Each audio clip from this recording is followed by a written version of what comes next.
Ganga Goy. Ya, hoy. Un eloto.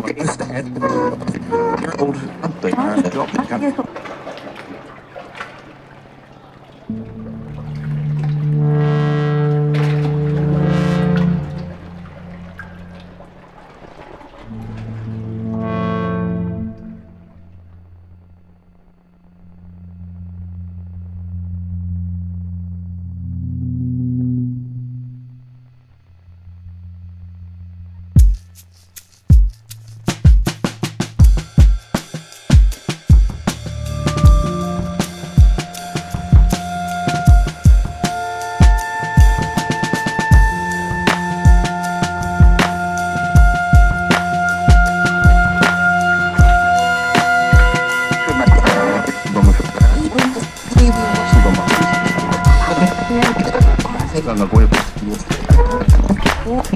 Ya, hoy. Un eloto.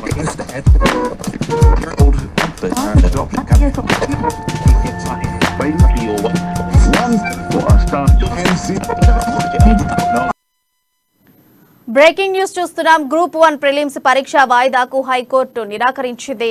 Group 1 prelims ను వాయిదా వేయాలని దాఖలైన పిటిషన్లను కొట్టివేస్తూ తీర్పు వెలువరించింది. ప్రశ్నాపత్రాల లీకేజీ కారణంగా రద్దయిన గ్రూప్ 1 ప్రిలిమ్స్ ఈ నెల 11న జరగనుంది. కాగా 2022 ఏప్రిల్ 26న 503 పోస్టులతో తెలంగాణ తొలి గ్రూప్ 1 ప్రకటనను టీఎస్పీఎస్సీ వెలువరించింది. రాష్ట్ర వ్యాప్తంగా 3,80,202 మంది దరఖాస్తు చేసుకున్నారు. అక్టోబర్ 16న ప్రీలిమినరీ నిర్వహించగా 2,85,916 మంది రాశారు. పేపర్ లీకేజీ కారణంతో ఈ పరీక్షను రద్దు చేసి ఈ నెల 11న నిర్వహించనున్నారు. ఇక దీనిపై మరింత సమాచారం మా ప్రతినిధి ప్రవీణ్ తెలియజేస్తారు. ప్రవీణ్, చెప్పండి. Thank you Priya.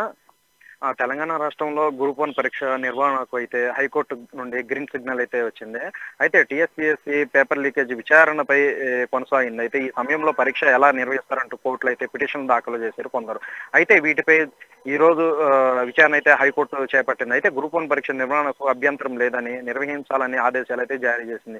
అయితే అభ్యర్థులు పరీక్ష రాసేందుకు సిద్ధంగా ఉన్నారని, అయితే ఇప్పటికే 1,20,000 మంది హాల్ టికెట్లు డౌన్లోడ్ చేసుకున్నారని ప్రభుత్వ వాదనలు అయితే ఏకీమించింది హైకోర్టు. అయితే గ్రూప్ 1 పరీక్షను టీఎస్పీఎస్సీ పరిధిలో నిర్వహించకూడదని పిటిషన్లు అయితే వాదించారు.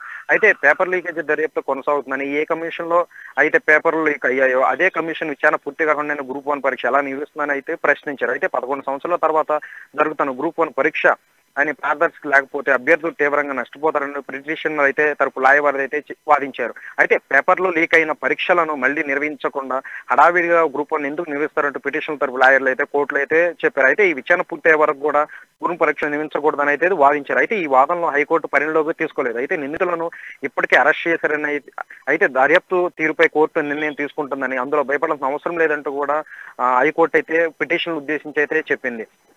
అయితే ఇలా ఉండగా తెలంగాణ హైకోర్టు నిర్ణయంతో పరీక్ష నిర్వహణకు అధికారులు అయితే అన్ని ఏర్పాట్లు అయితే చేస్తున్నారు. అయితే ఎప్పుడెప్పుడా అని ఎదురు చూసిన అభ్యర్థులకైతే ఇది ఒక గుడ్ న్యూస్ అనేది చెప్పాలి. అయితే చాలా కాలంగా గ్రూప్ 1 ఎగ్జామ్ కోసం దాదాపుగా 3,60,000 మంది అయితే అభ్యర్థులు ఆతృతకైతే ఎదురు చూస్తున్నారు. అయితే ఇప్పుడు న్యాయస్థానం స్పష్టమైన ఆదేశాలతో అభ్యర్థుల్లో ఒక నమ్మకం అయితే ఏర్పడిందని చెప్పాలి.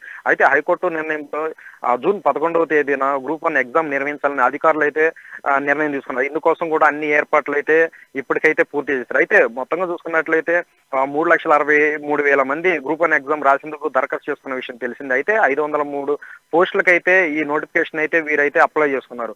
అయితే గతంలో జరిగిన కొన్ని తప్పిదాల దృష్టిలో ఉంచుకొని గ్రూప్ 1 ప్రిలిమ్స్ పరీక్ష నిర్వహణకు టీఎస్పీఎస్సీ కట్టుదిట్టమైన ఏర్పాట్లు చేసింది. అయితే ఇందుకు సంబంధించి పూర్తి వివరాలు కూడా ఉన్నాయి. అయితే ఇలా ఉన్నాయి. అయితే జూన్ 11వ ఆదివారం పరీక్ష ఉదయం 10 గంటల నుండి మధ్యాహ్నం 1 గంట వరకు కూడా నిర్వహిస్తున్నారు. అయితే ప్రిలిమినరీ ఎగ్జామ్ ప్రారంభానికి 15 నిమిషాల ముందే ఆ గేట్ మూసివేస్తాం అంటూ పబ్లిక్ సర్వీస్ అయితే ఇప్పటికే ఒక స్పష్టత అయితే ఇచ్చింది. అయితే ఉదయం మనం చూసినట్లయితే అభ్యర్థులు అయితే ఇవి మాత్రం must and should be exam రాసే ముందు అయితే పాటించాల్సి అయితే ఉంటుంది. అయితే ఉదయం 10 గంటల నుండి 15 నిమిషాల తర్వాత అభ్యర్థులను అయితే ఎగ్జామ్ సెంటర్లోకి అనుమతి లేదని స్పష్టం చేసింది. అయితే ఇంకా ఓఎంఆర్ షీట్ ను నింపే విషయంలో అయితే అభ్యర్థులు అయితే చాలా జాగ్రత్తగా వ్యవహరించాల్సి ఉంటుంది. ఓఎంఆర్ షీట్ నింపే సమయంలో ఏమైనా మిస్టేక్ అయితే దొర్లితే దీనికి సంబంధించి మాత్రం అభ్యర్థులు వాళ్ళే దీనికి జవాబుదారు అయితే అవుతారు. అయితే దీనికి బ్లూ లేదా బ్లాక్ పాయింట్ పెన్ అయితే వాడాల్సి ఉంటుంది. అయితే ఆన్సర్లు అయితే బబ్లింగ్ చేయాలనే ఈ యొక్క ఓఎంఆర్ షీట్ దాంట్లో అయితే చేయాల్సి ఉంటుంది. అయితే ఇంకా పెన్సిల్ ఇంకా పెన్ లేదంటే జెన్ పెన్ ఇలాంటివి అయితే మాత్రం ఉపయోగించకూడదంటూ ఇప్పటికైతే స్పష్టం చేసింది. అయితే అభ్యర్థులు అయితే హాల్ టికెట్ తో పాటు తప్పనిసరిగా ఆధార్ కార్డు, పాన్ కార్డు అంటే ఏదో ఒక ప్రభుత్వం నుంచి ఏది వచ్చినా సరే ఐడి కార్డు అయితే తీసుకువెళ్లాల్సి ఉంటుంది. అయితే ఎగ్జామ్ సెంటర్లో పరీక్షలు రాసే అభ్యర్థులు ఎవరైనా సరే ఇటువంటి నిబంధనలను అయితే ఉల్లంఘిస్తే మాత్రం కేసు పెడుతూ వారికి యాక్షన్ తీసుకునే అవకాశం అయితే ఉంటుంది. సో ఇవన్నీ పరిశీలించి అభ్యర్థులు అయితే వీటి ఆధారంగా అయితే వీళ్ళందరూ కూడా ఎగ్జామ్ రాయాల్సి ఉంటుంది. Priya. Right, thank you Praveen for your updates.